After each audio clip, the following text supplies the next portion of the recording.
सभी को जय मसीह की। आज का ठहराया हुआ पवित्र वचन है दूसरा राजा 4 अध्याय का 1 से लेकर 7 पद, जिसमें हम एलीशा और एक विधवा के बारे में समझेंगे। वचन में आगे बढ़ने से पहले मैं आप सभी को कुछ बताना चाहती हूँ। आप सभी के पास कुछ ऐसा है जिस पर ईश्वर आपको आशीष देगा और आप बहुत बढ़ते जाएंगे। परमेश्वर के पास हमारे लिए अच्छी योजनाएं हैं। हम उस पर भरोसा कर सकते हैं।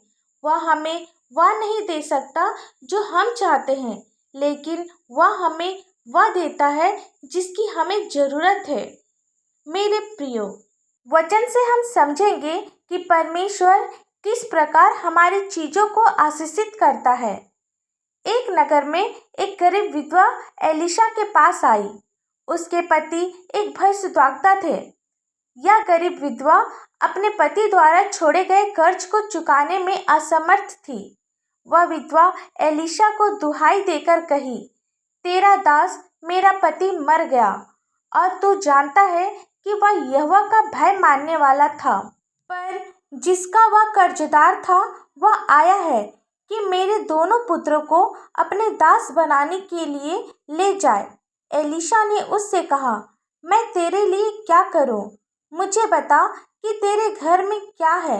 विधवा ने कहा, तेरे दासी के घर में एक हांडी तेल को छोड़ और कुछ नहीं है। एलीशा ने कहा, तू बाहर जाकर अपनी सब पड़ोसियों से खाली बर्तन मांग ले आ और थोड़े बर्तन ना लाना।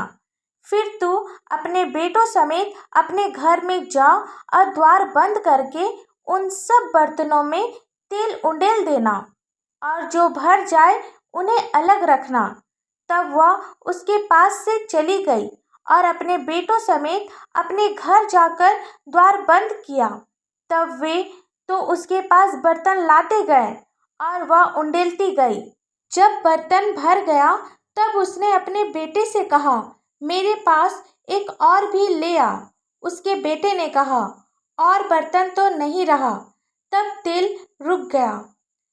तब उस विधवा ने जाकर परमेश्वर के भक्त को यह बता दिया और उसने कहा, जा तेल बेचकर ऋण भर दे और जो रह जाए उससे तू अपने पुत्रों सहित अपना निर्वाह करना। इसमें हमने देखा कि विधवा के पास सिर्फ एक बर्तन में थोड़ा सा तेल था और ईश्वर ने उस तेल पर अपनी आशीष दी और वह तेल तब तक सभी बर्तनों में भरता गया जब तक पूरा बर्तन भर न गया।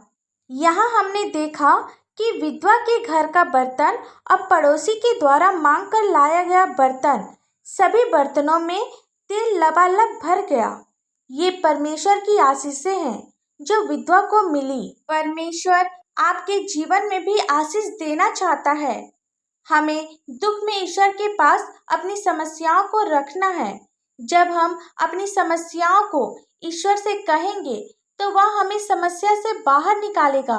परमेश्वर का वचन कहता है कि वह हमें कभी न छोड़ेगा और न कभी त्यागेगा। तो आइए हम विश्वास के साथ परमेश्वर के सम्मुख जाएं और परमेश्वर से प्रार्थना करें कि वह हमें हर परेशानी, हर समस्या से बाहर निकाले। आइए हम सब प्रार्थना करें। धन्यवाद धन्यवाद धन्यवाद हो पिता परमेश्वर। Hallelujah hallelujah hallelujah.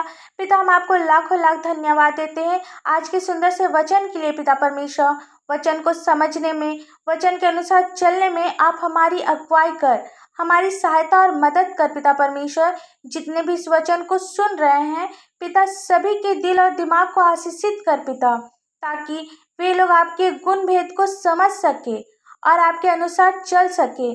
पिता, हम प्रार्थना करते हैं पिता परमेश्वर, जितने भी आपके वचन को सुन रहे हैं पिता परमेश्वर, आप सभी पर अपनी आशीष दे।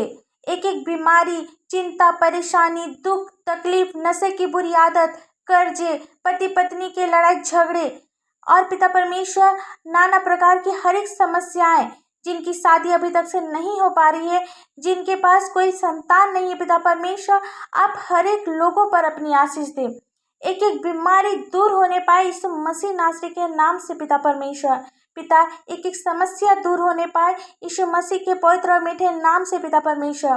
पिता आप प्रत्येक के जीवन में अद्भुत कार्य कर पिता, ताकि वे लोग आपके लिए गवाही का कारण बनने पाए पिता परमेश्वर।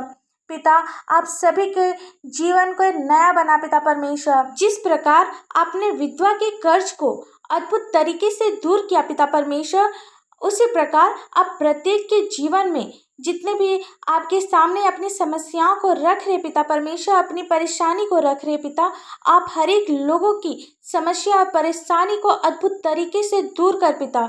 हमें पूरा विश्वास है पिता, आप प्रत्येक की प्रार्थनाओं का उत्तर देंगे पिता परमेश्वर। पिता और आपसे हम लोग क्या मांगे, इस प्रार्थना को आपके मीठे और पवित्र नाम से मांगते हैं। दया से सुन और स्वर्ग राज में ग्रहण कर। आमीन। परमेश्वर का यह वचन आप सभी के पास पहुंचे, इसके लिए आप हमारे इस चैनल को लाइक, शेयर और सब्सक्राइब कर दीजिए। धन्यवाद।